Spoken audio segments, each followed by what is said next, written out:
하나님이 함께하는 사람은 어떤 사람이냐?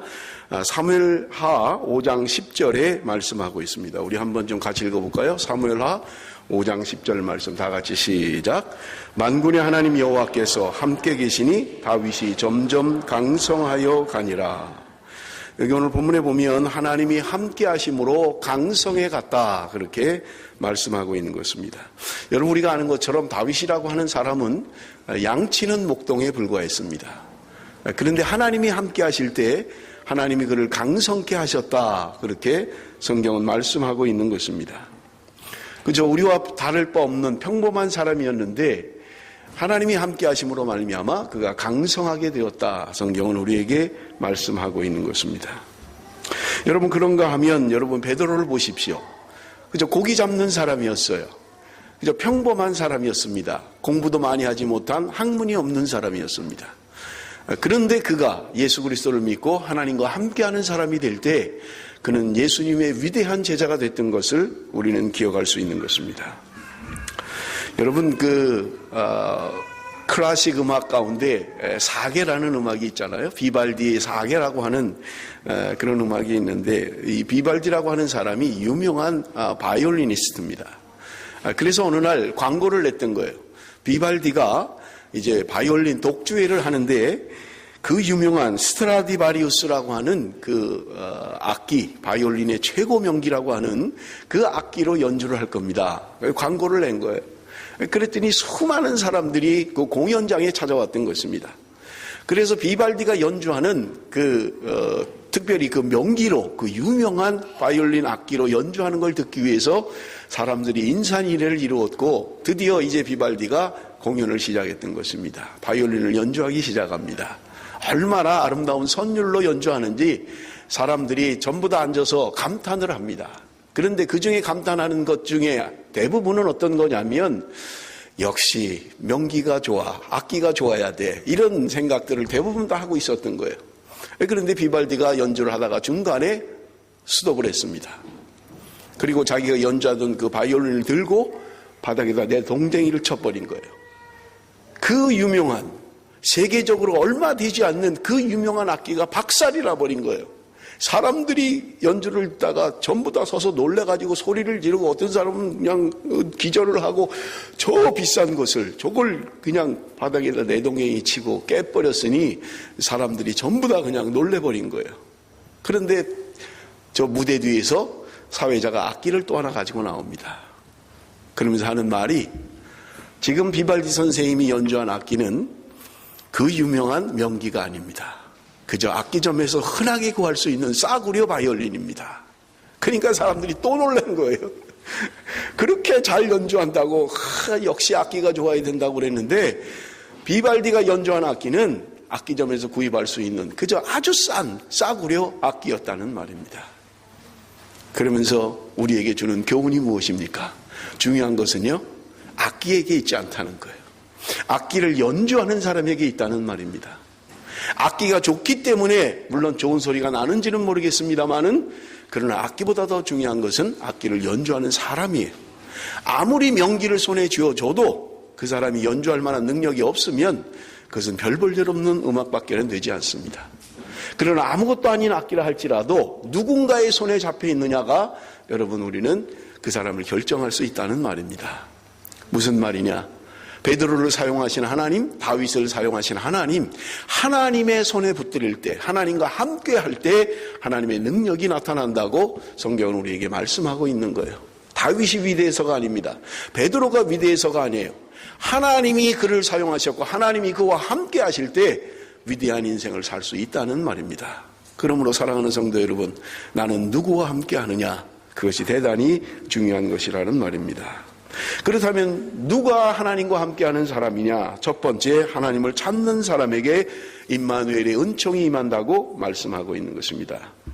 여러분, 역대하 15장 15절을 우리 한번 같이 읽어봅니다. 역대하 15장 15절입니다. 다 같이 읽습니다. 시작.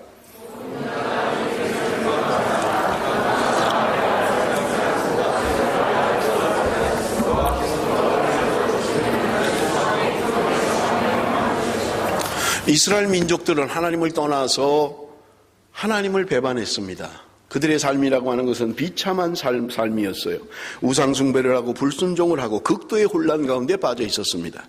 당시의 이스라엘의 상황을 여러분 역대하 15장 5절에서 6절은 이렇게 말씀하고 있습니다. 그때 열국에 거한 모든 백성이 크게 요란하여 사람의 출입이 평안치 못하며 이 나라가 저 나라와 서로 치고 이 성읍이 저 성읍과 또한 그러하여 피차 상한 바 되었나니 이는 하나님이 모든 고난으로 요란케 하셨음이니라. 이스라엘 백성들의 어려움을 성경은 이야기하고 있는 거예요. 그들이 하나님께 순종하지 않고 하나님을 떠났을 때 그들은 극도의 혼란에 빠졌다고 성경은 이야기하고 있는 것입니다. 이스라엘에게 있어서 극도의 암흑기였다, 그렇게 이해를 하시면 되겠습니다. 그런데 아사 왕이라고 하는 사람이 이스라엘의 왕으로 즉위를 합니다. 그리고 종교개혁을 단행을 해요. 하나님을 찾게 됩니다. 그들의 삶을 바꾸게 됩니다.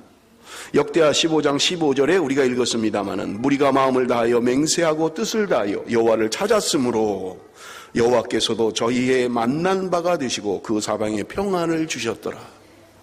하나님을 떠났을 때, 하나님이 함께하지 않을 때는 그들은 계속해서 전쟁이었어요. 혼란스러웠습니다. 힘이 들었습니다. 그런데 그들이 돌이키고 종교개혁을 단행하고 하나님께 나아갔을 때, 하나님과 함께하는 삶을 살았을 때 하나님이 그들에게 평안을 주셨다. 성경은 그렇게 말씀하고 있는 것입니다. 여러분, 12월 25일 우리가 성탄 예배로 드리는 것은 예수님의 탄생을 기념하기 위해서 우리가 함께 예배를 드립니다. 빛으로 오신 예수 그리스도, 여러분 요한복음 8장 12절은 말씀합니다. 나는 세상의 빛이니 나를 따르는 자는 어둠에 다니지 아니하고 생명의 빛을 얻으리라. 어둠에 다니지 않는다는 거예요. 예수 그리스도 안에 있는 사람들은, 예수님과 함께하는 사람들은 어둠에 거하는 사람이 아니라 빛 가운데에 거하는 사람이다. 생명의 빛을 얻을 것이다. 성경은 오늘 우리에게 말씀하고 있는 것입니다.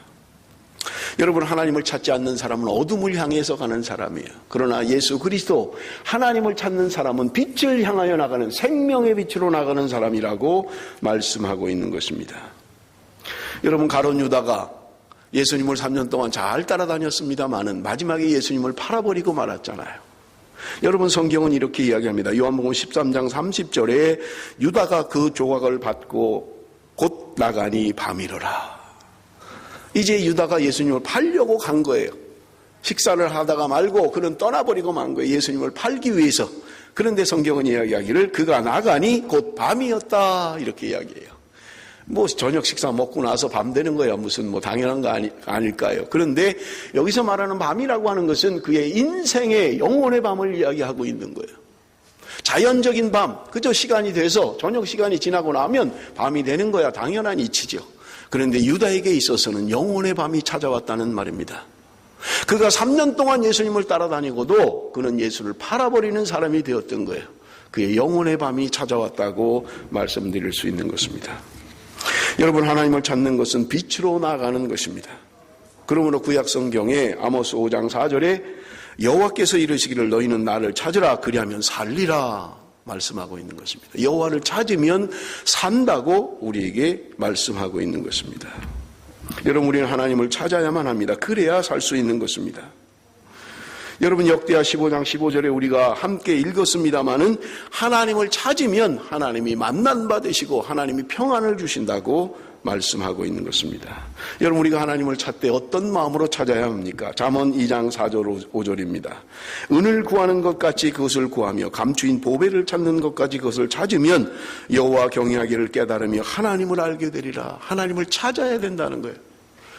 어제 우리 세례 받을 분들 공부하면서도 제가 그런 말씀을 드렸어요. 좀 우리가 예수를 믿으면 좀 열심을 품고 좀 한번 좀 결단하고 좀 뭐 새로워져야 되는데 전혀 그런 게 없는 거예요. 그래서 제가 그런 말씀을 드렸어요. 내가 좀 한번 하루 식음을 다 하지 않고 음식도 먹지 않고 내가 하루 동안 한번 성경을 읽어보겠다. 이런 결심을 좀 하고 좀 그렇게 하면 좋겠다. 내가 금식을 하며 하나님 앞에 기도하며 하나님 내가 만나기를 원합니다. 내가 하나님을 체험하기를 원합니다. 하나님이 살아계시다면 내가 하나님을 좀 만났으면 좋겠습니다. 여러분, 그렇게 좀 하나님 앞에 나갔으면 좋겠습니다. 그러면 하나님을 만난다. 그러면 하나님을 만날 수 있다. 그렇게 말씀을 드렸어요. 여러분, 여기 오늘 본문이 이야기하는 것처럼 은을 구하는 것 같이, 감추인 보배를 찾는 것 같이. 여러분, 우리는 은을 구해보지 않아서 그 사람들의 심정이 어떤지, 보배를 구하는 사람들이 어떤지 잘 모를 수 있습니다만은 온 힘을 다 쏟는 거예요. 전 재산을 드리고 온 마음을 다 쏟고 온 힘을 다해서 그거 찾으면 노다지가 되니까, 그 보배를 찾으면, 그 은을 찾으면 인생이 달라지니까 온 투자에 다해서 하는 거예요. 그렇게 하나님을 찾으라는 거예요. 은을 구하는 것 같이, 보배를 구하는 것 같이 예수 그리스도를 찾으라는 거예요. 찾아보지도 않고 하나님이 있니 없니, 예수님이 있니 없니 그렇게 얘기하는 것은 잘못된 거잖아요. 내가 성경을이라도 한번 읽어보고 이야기를 해야 되는데 성경도 한번 안 읽는 거예요. 여러분, 잠언 18장 17절에서 21절입니다. 우리 한번 다 같이 읽습니다. 잠언 8장 17절에서 21절까지 다 같이 읽습니다. 시작.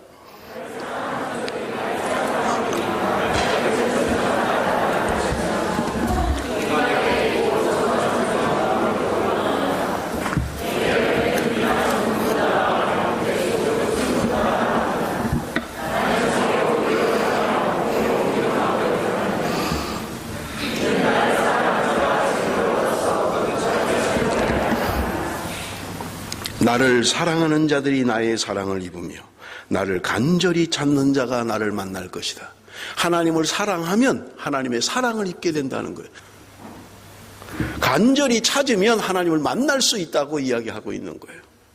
여러분, 우리는 하나님을 사랑해야 되고요, 간절히 찾아야만 합니다. 그럴 때 하나님을 만날 수 있다고 성경은 우리에게 분명하게 말씀하고 있는 거예요. 여러분, 간절히 찾아야만 합니다. 하나님을 사랑해야 돼요.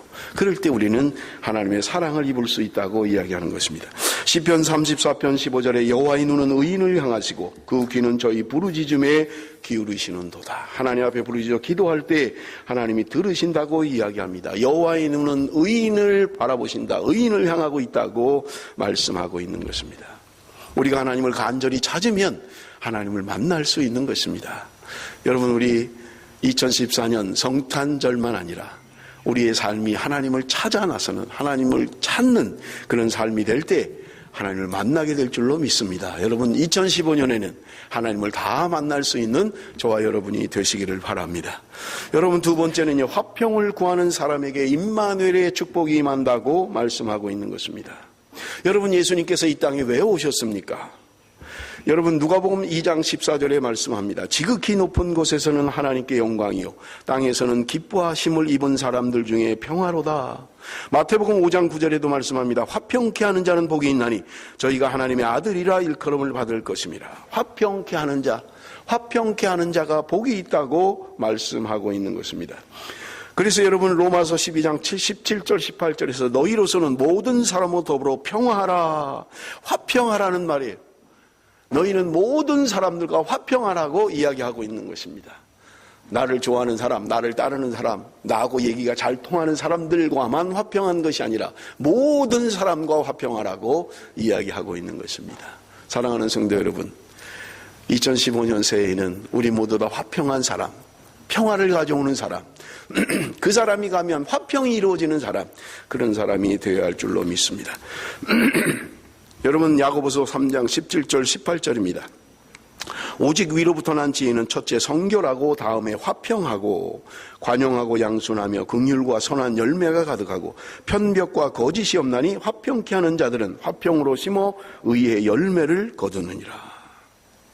화평케 하는 자, 그들은 화평으로 심어 의의 열매를 거둔다고 말씀하고 있는 것입니다. 화평한 자가 되어야만 합니다. 우리는 할 수 있으면 서로 화평하고 화목한 사람이 되어야만 하는 것입니다.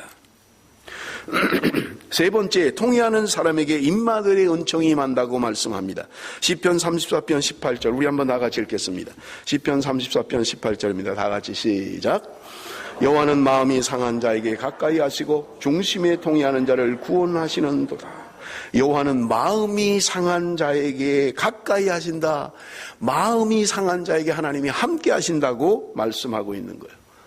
자기의 잘못을, 자기의 죄를 통회하고 자복하는 자, 그 사람이 하나님과 함께하는 사람이라고 우리에게 말씀하고 있는 것입니다. 하나님은 오늘도 심령에 통회하는 사람, 회개하는 사람을 찾고 있다고 말씀하는 거예요. 몇 년 전입니다마는 신문에, 경향신문에 보도된 내용입니다. 이 내용은 이런 이야기예요. 그 애경백화점이라는 그 백화점 그 사장 앞으로, 최영석 사장 앞으로 1,000원짜리 지폐 하나와 편지가 동봉된 것이 애경백화점 사장 앞으로 전달이 된 거예요. 편지가 온 거예요. 발신인은, 그 보낸 사람은 누구였냐 하면 당시에 유한공고 2학년에 재학 중인 홍모군이라는 그런 학생이었어요. 이 학생이 1,000원짜리 지폐 한 장과 그리고 편지를 써서 애경백화점 사장 앞으로 보냈던 것입니다. 그 내용은 이런 것입니다. 자기가 그 편지를 보냈던 건 아니고요. 공부를 하는데 고등학교 때 국사 선생님이 수업 시간에 이야기를 하더랍니다. 우리 대한민국이 수많은 비리와 이런 잘못된 것들이 있는데 너희들은 그렇게 살고 있지 않느냐? 너희들 혹시 무임승차한 사람 없느냐? 너희들 가운데 혹시 남에게 해를 준 사람은 없느냐? 아무도 대답을 못 하더라는 거예요. 그러니까 그 국사 선생님이 하는 말씀이 너희들도 다 도둑놈들이다. 너희들이 뭐 사회 지도자들을 욕할 게 아니라 너희들도 다 도둑놈들이다. 그러면서 국사 선생님이 제안한 게, 내가 혹시 그런 게 기억나면 그 사람에게 사죄의 편지를 보내라. 그렇게 했다는 거예요. 이 홍모군이 국사 선생님의 이야기를 듣고 보니까 중학교 때 누나와 함께 백화점을 갔는데 거기 진열되어 있는 요구르트 한 병을 몰래 그냥 따서 먹었다는 게, 돈도 내지 않고. 그게 생각이 나더라는 거예요.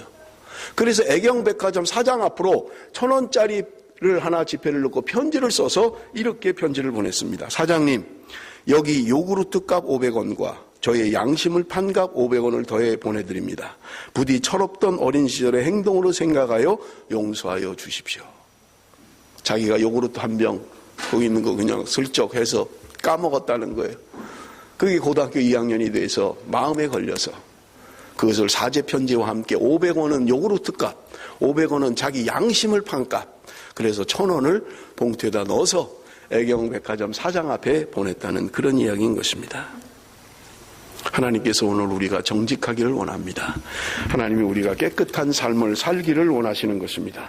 통회하는 사람을 하나님이 찾으시고 함께 하시겠다고 말씀하고 있는 것입니다. 여러분, 우리의 양심이 너무 더러워져서 그를 그저 죄를 죄로 여기지 않으며 그렇게 살고 있지는 않습니까? 여러분, 하나님이 기뻐하는 삶을 살아야만 합니다. 하나님이 찾으시는 사람, 하나님이 함께하는 사람은 어떤 사람이냐? 통회하는 사람, 자신의 잘못을 인정하고 내 잘못을 회개하며 하나님 앞에 나아가는 사람을 하나님은 찾으신다고 말씀하고 있는 것입니다. 마지막으로 복음을 전하는 사람에게 임마누엘의 은총이 임한다고 말씀합니다. 마태복음 28장 18절에서 20절 우리 한번 같이 읽어봅니다. 마태복음 28장 18절에서 20절입니다. 다 같이 읽습니다. 시작.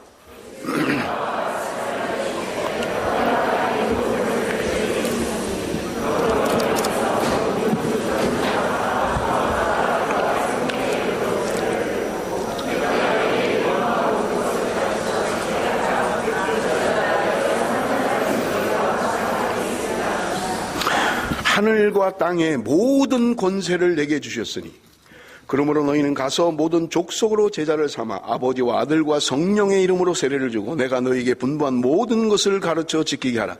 볼지어다 내가 세상 끝날까지 너희와 항상 함께 있으리라. 여러분, 예수님께서 마지막 이 땅에 있는 제자들에게, 이 땅을 살아가는 사람들에게 마지막으로 주신 명령입니다. 그것은 복음을 전하라는 거예요. 땅끝까지 가서 복음을 전하고 제자 삼으라는 말입니다. 그것이 주님께서 우리에게 주신 지상의 명령이요 마지막 유언인 것입니다. 그러므로 여러분, 우리는 복음을 전해야만 합니다.